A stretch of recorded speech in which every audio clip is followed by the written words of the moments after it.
কম্পিউটারে Windows setup দেওয়ার জন্য সবার প্রথমে প্রয়োজন হবে একটি বুটেবল পেন ড্রাইভ। আর পেন ড্রাইভ কিন্তু এমনিতেই বুটেবল করা থাকে না, সেটাকে বুটেবল করতে হয়। তো বুটেবল কিভাবে করতে হয় সেটা দেখাবো আজকের ভিডিওতে, যে ভিডিওটা দেখার পরে আপনি নিজেই ঘরে বসে একটা পেন ড্রাইভকে বুটেবল করতে পারবেন। তবে বুটেবল করার জন্য আপনার উইন্ডোজের একটি আইএসও ফাইল লাগবে, আর সেটা কিভাবে ডাউনলোড করতে হয় সে বিষয়ে অলরেডি একটা ভিডিও দেওয়া আছে, না দেখে থাকলে অবশ্যই দেখে আসবেন। তাছাড়া আমরা পরবর্তীতে যে ভিডিওটা আপলোড করব সেখানে আমরা A to Z দেখাবো যে কিভাবে উইন্ডোজের সেটআপ বা ইনস্টলেশনটা আপনি করবেন। তো আজকের ভিডিওতে বুটেবলের সম্পূর্ণ কাজটা দেখিয়ে দিচ্ছি। অবশ্যই ভিডিওটা শেয়ার করে একটা লাইক দিয়ে রাখবেন, আর যারা নতুন আছেন আমাদের চ্যানেল আসাদ টেক জোন চ্যানেলটিকে অবশ্যই সাবস্ক্রাইব করে রাখবেন, আর ফেসবুক থেকে দেখে থাকলে ফলো করতে একদমই ভুলবেন না। তো চলুন এখন কম্পিউটার স্ক্রিনটা শেয়ার করা যাক। পেন ড্রাইভ বুট করার জন্য সবার প্রথমে প্রয়োজন হবে রুপস 4.5 এই সফটওয়্যারটা। তো এটা আপনি জাস্ট গুগলে গিয়ে যদি সার্চ করেন রুপস 4.5 তাহলে রুপসের ওয়েবসাইট পেয়ে যাবেন। এখান থেকে আপনি খুব সহজেই ডাউনলোড করে নিতে পারবেন। তো আমরা ডাউনলোডের প্রসেসটা দেখি, আর সময় নষ্ট করতে চাচ্ছি না, এখান থেকে আপনি ডাউনলোড করে নিতে পারবেন। তো দেখেন, এটা ডাউনলোড করার পরে এটা প্রথমে ডাবল ক্লিক করে ওপেন করবেন। এখানে পারমিশন চাইবে, আপনি জাস্ট ইয়েসে একটা ক্লিক করে দিবেন। তো ইয়েসে ক্লিক করার পরে আপনার সামনে এই ধরনের একটা ইন্টারফেস আসবে। অবশ্যই আপনি তার আগে আপনার পেন ড্রাইভটাকে কম্পিউটারে কানেক্ট করে নেবেন। তো আমরা কানেক্ট করে নিয়েছি, নেওয়ার পর এখানে দেখতে পাচ্ছেন 16 জিবি আমাদের যেটা পেন ড্রাইভ সেটা কিন্তু এখানে শো করতেছে। তো আপনার যত জিবির পেন ড্রাইভ হবে সেটা এখানে শো করবে, এবং যদি একসাথে 2-3টা বা মাল্টিপল কোনো পেন ড্রাইভ কানেক্ট করা থাকে কম্পিউটারের সাথে, তাহলে আপনি এখানে ক্লিক করে আপনি কত জিবিতে বুট করতে চাচ্ছেন সেটা এখান থেকে সুইচ করতে পারবেন। তো এরপরে এদিক থেকে সিলেক্ট অপশনে ক্লিক করতে হবে। তো সিলেক্ট অপশনে ক্লিক করার পরে দেখতে পাচ্ছেন আমাদের সরাসরি ফোল্ডারে চলে আসছে, যেখানে আমাদের উইন্ডোজের আইএসও ফাইলটা আছে। আর এটা কিন্তু প্রথমেই বলছি এটা ডাউনলোড করে নিতে হবে। তো ডাউনলোড করার প্রসেস নিয়ে আমাদের একটা সম্পূর্ণ ভিডিও দেওয়া আছে, চাইলে সেটা দেখে আসতে পারেন যদি জানা না থাকে।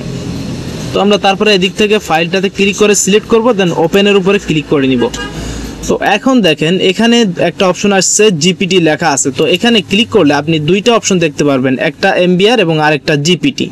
তো আপনার কম্পিউটারে এমবিআর প্রয়োজন হবে নাকি জিপিটি সেটা কিন্তু আগেই চেক করে নিতে হবে। তো চলুন আগে দেখে আসি যে জিপিটি নাকি এমবিআর কিভাবে চেক করবেন। তো দিস পিসিতে মাউসের রাইট বাটনে ক্লিক করবেন, দেন এদিক থেকে আপনাকে ক্লিক করতে হবে ম্যানেজ অপশনে। তো আমি ম্যানেজে ক্লিক করলাম, দেন একটু লোডিং নিচ্ছে। তো ম্যানেজে ক্লিক করার পরে এদিক থেকে ডিস্ক ম্যানেজমেন্ট এই লেখার উপর একটা ক্লিক করতে হবে। ডিস্ক ম্যানেজমেন্টে ক্লিক করার পরে এখানে আপনার ডিস্কগুলো শো করবে, যে কোনো এই সিস্টেম ডিস্কের উপরে আমি যদি মাউসের রাইট বাটনে ক্লিক করে প্রপার্টিজে ক্লিক করি, দেন এদিক থেকে আমরা চলে যাব, এখানে নাই সরি সাইডে করতে হবে। তো প্রপার্টিজ, এদিক থেকে আমরা ভলিউমে যাব, যাওয়ার পরে দেখতে পাচ্ছেন এখানে মাস্টার বুট রেকর্ড এমবিআর দেওয়া আছে। তো আমারটা এমবিআরে হবে, তো আমি এমবিআরে বুট করে নিব। আপনারটা জিপিটি হলে আপনি জিপিটিতে বুট করে নেবেন। তো আমি প্রথমে এটাকে মিনিমাইজ করে দিচ্ছি, দেন এদিক থেকে আমি এমবিআর সিলেক্ট করে দিলাম। দেন এদিক থেকে জাস্ট আর কোনো কাজ নেই, এখান থেকে স্টার্টের উপরে ক্লিক করব।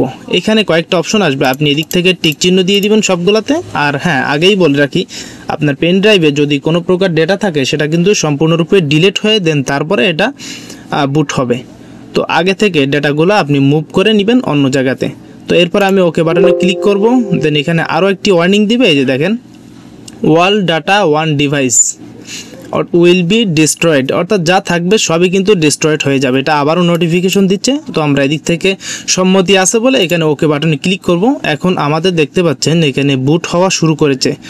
তো এটা যখন 100% হয়ে যাবে তখন আমাদের বুট কমপ্লিট হয়ে যাবে। তখন যেখানে ক্যান্সেল আছে এই জায়গাতে একটা ক্লোজ লেখা আসবে, আপনি জাস্ট ক্লোজ করে দিবেন। তো আমরা লম্বা সময় আপনাদেরকে অপেক্ষা করাচ্ছি না, এটাতে আর কোনো প্রকার কোনো কাজ নেই, জাস্ট এতটুকুই মেন কাজ ছিল। তো সম্পূর্ণ দেখিয়ে দিলাম। ভিডিওটা কেমন লাগলো জানিয়ে কমেন্টস করবেন, আর পরবর্তী ভিডিওগুলো পেতে হলে অবশ্যই আমাদের চ্যানেলটাকে সাবস্ক্রাইব করে রাখবেন।